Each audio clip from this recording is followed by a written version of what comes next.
The British security services live in a world which allows them to retain their secrecy and their influence. But this legal action calls into question whether what the spies say can be trusted as the truth. For more than a decade, this man, Aamer, has been held without trial in Guantanamo Bay, held because of an assertion from the security services that he's an ally of the late Osama bin Laden. Now his supporters say they will sue the security services for this because they say it's libelous. Such a course of action, it's believed, has never been taken before. To my knowledge, this is the first time anyone's tried to sue MI6 for defamation. Why? I don't know. I mean, I think anyone who goes around bad-mouthing you, particularly people with government power, who are doing it secretly behind your back, I mean, they deserve to be called out for it. Repeated attempts by his supporters and pressure from the British government have so far failed to get Aamer sent back to the UK.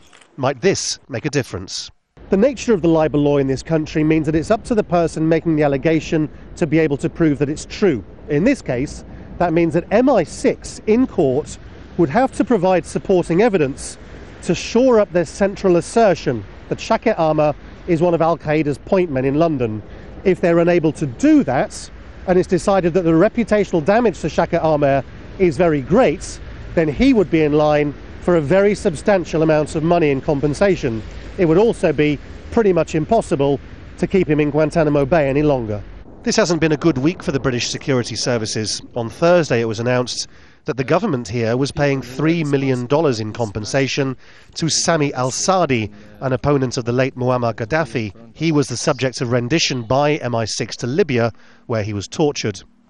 This, it appears, was done at a time when the British government wanted the support of Gaddafi against supposed Al-Qaeda supporters in his country.